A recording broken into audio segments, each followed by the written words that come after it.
Décideurs engagés, l'émission TV de l'Hémicycle animée par Arnaud Ardouin qui déshabille les décideurs, qui nous permet de mieux les connaître dans l'intimité et d'appréhender ce qui chaque jour leur donne envie de se battre et de réussir.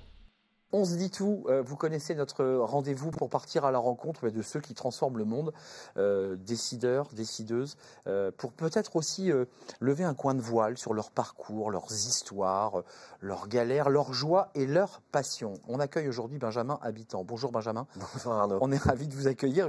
Il y a une belle promesse dans On se dit tout, vous avez vu, là vous allez tout nous dire, c'est obligé. Directeur général de Château Forme, 70 lieux en Europe, ce sont des lieux merveilleux où on s'y sent bien, partout, Rome, Milan, Barcelone, je ne vais pas citer les 70 lieux, avec un concept très intéressant, c'est-à-dire permettre aux entreprises de pouvoir poser leurs séminaires, leurs équipes dans des espaces incroyables, avec un service incroyable, et l'entreprise peut se concentrer sur ce qu'elle a à dire à ses équipes, à ses collaborateurs. C'est bien ça, hein, Exactement, vous avez tout dit. On est d'accord.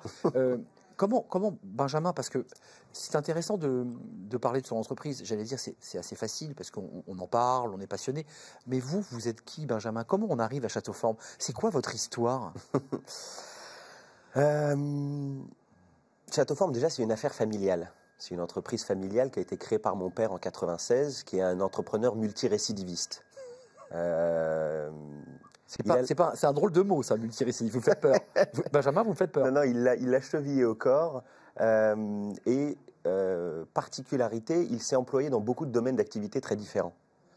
Il a commencé par la photo, il a ensuite fait de l'optique, il a fait de la téléphonie mobile, du funéraire, bref. Il a l'âme de l'entrepreneur ou de l'artiste? Il y a un peu des deux, quoi. Il y a un peu des deux. Il y a le côté création qui est très fort chez lui. Il adore mettre en place des choses. Et à un moment, il avait un groupe coté en bourse avec un peu moins de 20 000 employés. Et donc, un peu moins de 20 000 employés. Bon, c'est ça. Okay. Et sa vision, en fait, ça a été de dire qu'il faut créer des lieux de formation avec son directeur du marketing, Jacques Horowitz. Et ils ont cofondé Château Forme ensemble. Et donc Château Forme, au départ, c'est Jacques qui a transformé sa propre maison comme centre de formation pour les talents du groupe Grand Vision. Et finalement, les copains entrepreneurs ont commencé à appeler en disant « Apparemment, tu as un truc génial, on aimerait bien venir aussi ». Et donc c'est une anomalie qui a marché. On est unique au monde, il n'y a pas d'entreprise dédiée à recevoir uniquement des entreprises de notre taille. C'est ça l'innovation. Exactement. Et vous observez dans un premier temps, Benjamin, pour le dire simplement. Parce Exactement. Moi, je rejoins l'entreprise. Vous regardez ça de loin, vous, au départ. Vous êtes un gamin quand ça démarre. Absolument. Et vous regardez ça, vous voyez, tiens, Château Forme. Et mon père n'était pas impliqué jusqu'en 2014, où le décès de Jacques a fait qu'il a repris une partie opérationnelle. Et moi, je rejoins l'aventure pour apprendre avec mon père sa technique de management, parce que je venais essuyer ma première faillite. Ma première démarche entrepreneuriale a été une faillite. J'ai ouvert un restaurant gastronomique à Genève, où je vis. Et je rejoins mon père en me disant, d'abord, je vais aller apprendre auprès de quelqu'un. J'ai la chance d'avoir quelqu'un qui sait. Je vais aller apprendre auprès de lui. Il se trouve que je suis tombé amoureux de Château Forme, de ses talents et de son activité. Juste un mot, Benjamin, parce qu'il y a beaucoup de transmissions quand on a un père que vous avez eu sur l'entrepreneuriat, sur la manière de créer, de faire bouger les lignes, d'inventer.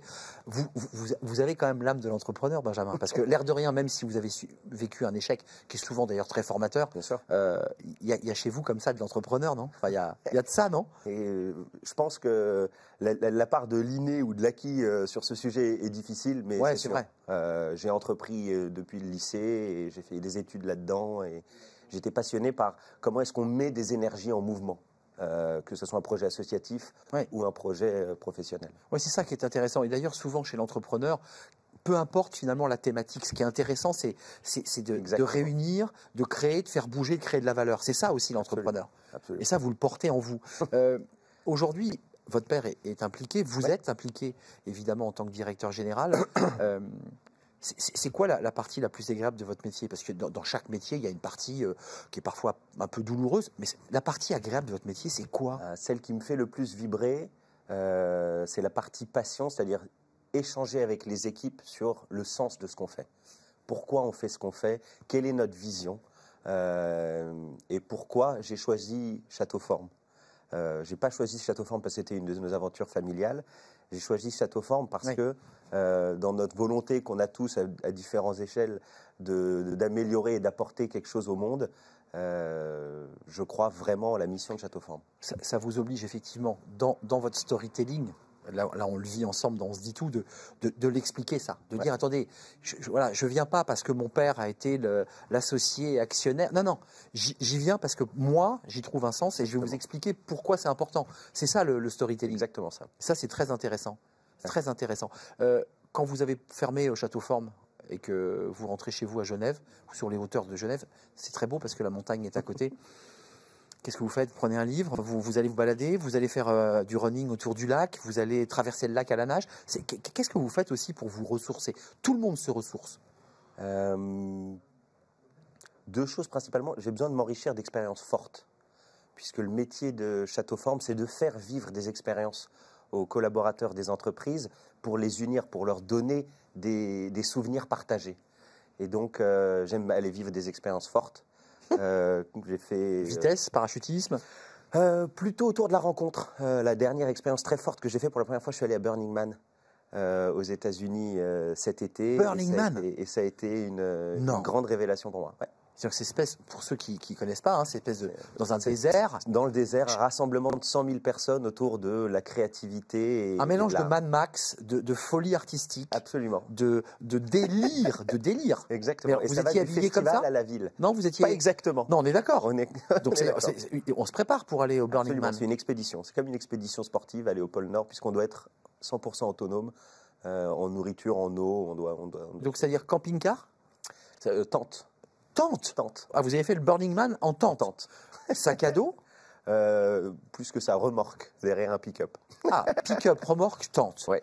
Puis festival. Exactement. Puis vous brûlez. Il y a cette espèce d'énorme. Exactement, il y a un énorme bonhomme. Bonhomme qui brûle, on est d'accord. Exactement. Et ça, en termes de sensations fortes, dans ce que vous allez renvoyer ensuite quand vous revenez à Genève, où là, honnêtement, c'est pas Burning Man. Hein. Non, c'est des moments de ressourcement en nature, absolument. Qu'est-ce que ça vous a apporté? La richesse humaine. Donc Burning Man, c'est 100 000 personnes, c'est 2000 en fait groupes de 50 individus qui se retrouvent et qui créent une expérience. Et donc aujourd'hui, une des réflexions que je mène autour de Châteauforme, c'est comment permettre aux entreprises de co-construire leurs événements. Plutôt que ce soit l'entreprise et l'organisation de l'entreprise qui crée une expérience pour ses participants. Dans une coquille vide, en fait. Exactement. Ouais. De permettre aux entreprises, quels sont les moyens qu'on doit donner pour co-construire une expérience, pour qu'ils puissent tous apporter leur talent, qui est notre nouvelle signature de marque chez Châteauforme. Révélons vos talents. Comment on aide les entreprises à révéler les talents qui se cachent au sein de... Donc, avant de passer à la question avec Célia, à travers ce côté assez dingue du Burning Man, j'y suis jamais allé, mais ce que j'ai vu me semble dingue, ça vous donne quelques idées pour pousser un peu le curseur plus loin, quoi. Énormément. C'est génial, c'est génial. Benjamin, on va passer à la question Excelia juste après le jingle, question que vous avez choisie d'ailleurs.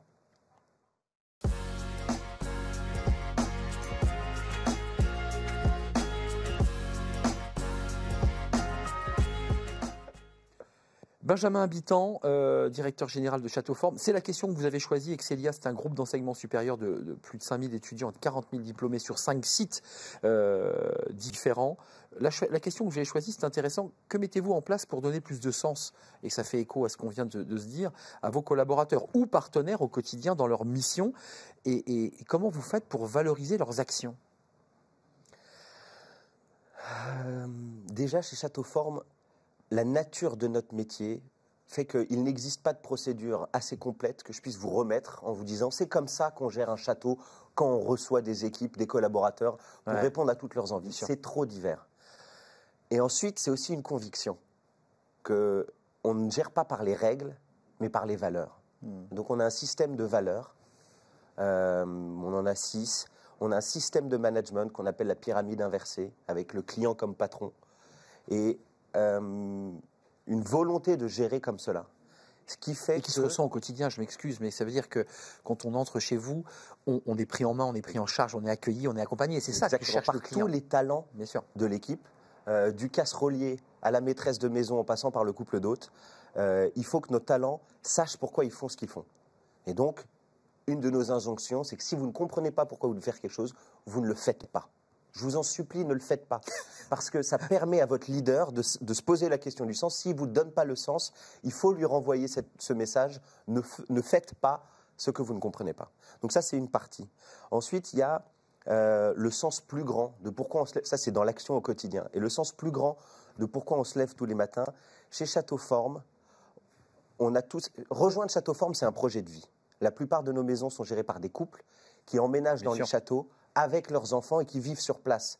C'est un choix familial, c'est pas un choix personnel. Il l'incarne. Il ne prend pas sa bagnole pour faire 50 km et dans les embouteillages. Et ils reçoivent chez eux. La maison est à eux. Et les services qu'on met à leur disposition de manière centrale, c'est en autonomie, c'est eux qui viennent piocher dans les services. La déco, la finance. Et donc, le sens plus large de ce qu'on fait, et on est en train de devenir entreprise à mission pour l'officialiser, c'est dans notre volonté. On pense qu'aujourd'hui, la dernière grande réserve de sens dans l'organisation humaine, c'est l'entreprise. Et c'est sur les entreprises qu'on peut plus facilement agir pour améliorer le monde. Puisque les gouvernements, c'est compliqué, les religions, en termes d'idéologie et de sens, c'est désuet un peu. Donc, c'est personnel, c'est intime. C'est très personnel. Aujourd'hui, l'organisation sur laquelle on peut le plus agir, c'est l'entreprise. Et on veut porter ce message à toutes les entreprises que leur responsabilité, c'est d'abord de prendre soin de leurs collaborateurs, de leurs clients, de leurs fournisseurs, bref, des hommes et des femmes avec qui ils sont en interaction. Ça, c'est la première responsabilité de l'entreprise.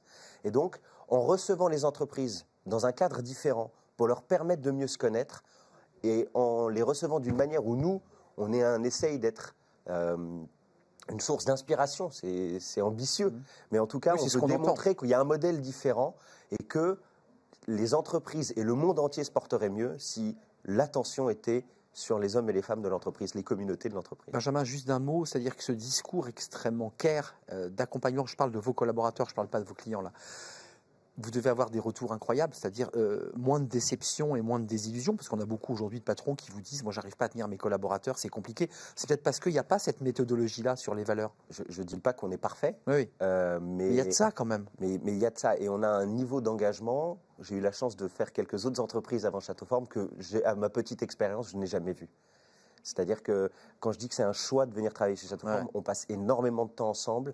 C'est pas toujours facile en position de leader, puisque comme la parole est libérée, je me fais régulièrement engueuler.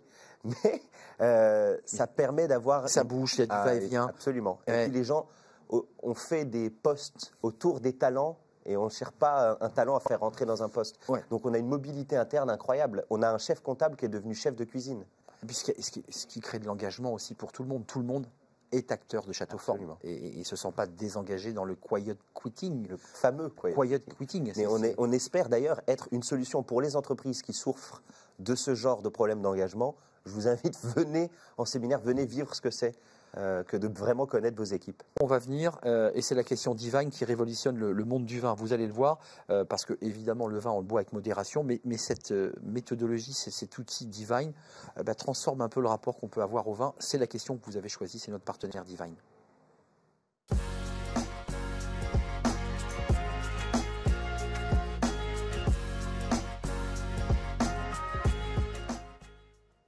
En tant que porte-étendard du savoir-vivre à la française, parce que vous évoquez à la française qui s'exporte d'ailleurs et qui se transpose dans plein d'autres pays dans le monde, quels sont les engagements RSE que vous portez? J'ai envie de dire, vous allez répondre rapidement, parce que vous avez déjà évoqué très largement précédemment cet engagement RSE. Absolument.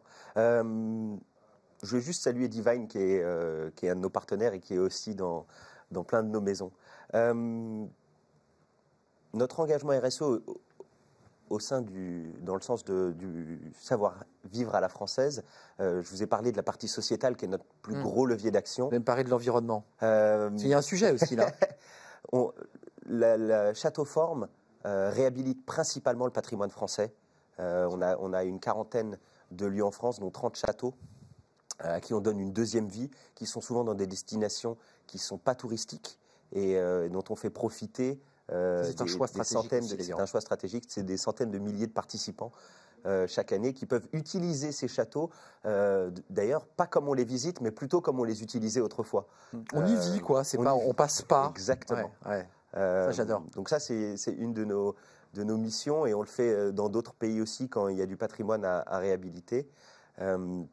Puis on s'occupe d'un point de vue, on a un ancrage très local, que ce soit dans le recrutement, où on est souvent le plus gros employeur dans les villages dans lesquels on opère nos maisons, puisqu'on fait vivre des petits villages. On a aussi, dans le sens de l'autonomie de ce que je vous disais, on n'a pas d'achat centralisé. Chaque couple est libre d'acheter localement et au maximum sa nourriture, son pain, pour faire vivre l'écosystème. Puisqu'il lui semble bien en termes qualitatifs. Et puis, exactement. Et c'est ça aussi qui fait qu'on n'a pas un modèle standardisé et qui fait vivre aux participants une expérience qui a du sens, puisque le couple est convaincu que le fromage... c'est celui-là et pas un autre. Exactement. Et si on lui impose, l'engagement ne sera plus le même. Exactement. Benjamin, dernière question. Alors, c'est intéressant parce que comme vous avez une vision assez panoramique du monde à travers vos établissements, c'est la question de l'hémicycle. Vous allez pouvoir interroger eh bien les décideurs, ceux qui votent les lois. Alors, pas ceux qui votent les lois en Espagne, pas ceux qui votent les lois en Suisse, ceux qui votent les lois en France, évidemment. C'est l'hémicycle de l'Assemblée nationale et vous aurez la parole juste après le jingle.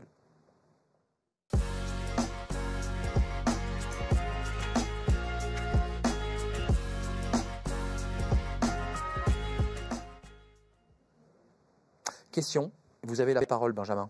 J'aimerais inviter les décideurs de notre hémicycle national à... puisque nous sommes en ce moment dans la démarche de l'entreprise à mission, j'aimerais vraiment inviter toutes les entreprises dont l'État est actionnaire ou qui ont un lien fort avec l'État à se poser la question de quelle est leur mission au-delà de leur fonction et de savoir vraiment de se poser la question de comment maximiser l'impact pour la société. Si l'État donnait l'exemple avec ses participations, ce serait plus facile pour le reste des entreprises à mission aujourd'hui. Je tiens à préciser qu'il n'y a que 760 entreprises à mission en France sur un peu plus de 4 millions d'unités légales. Alors je sais qu'elles n'ont pas toutes des collaborateurs, mais en tout cas c'est un besoin pour notre société. Et donc je vous pose la question, quand est-ce que les entreprises dont l'État est actionnaire seront toutes entreprises à mission ? Merci Benjamin, c'est important, puis que l'État montre l'exemple, si j'entends bien votre discours, que l'État montre l'exemple, qui permettrait ensuite de pouvoir décémer dans des attitudes. Parce que je pense que l'État a une mission forte, donc il faut absolument que ces entreprises dont il est actionnaire représente la mission de l'État. Je n'avais pas ce chiffre, il est vertigineux. Comparé 4 770 000, on a encore un petit peu de route sur les entreprises à mission. C'est un vrai plaisir de vous accueillir, Benjamin. Merci beaucoup, Arnaud. Benjamin Habitant, directeur général de Château Forme, 70 destinations. Allez-y, c'est génial. Et puis il y a des valeurs, c'est ça qui est passionnant dans cette histoire. Et puis peut-être vous le retrouverez au Burning Man, peut-être par hasard. Je sais pas. On a levé un petit point de voile. C'était un plaisir de partager ce moment avec vous, Benjamin. Merci à vous, merci pour votre fidélité, évidemment, vous qui nous regardez. Et puis on se retrouve évidemment rapidement pour un prochain numéro dont on se dit tout. Bye bye. Décideurs engagés, l'émission TV de l'hémicycle animée par Arnaud Ardouin qui déshabille les décideurs, qui nous permet d'appréhender ce qui chaque jour leur donne envie de se battre et de réussir.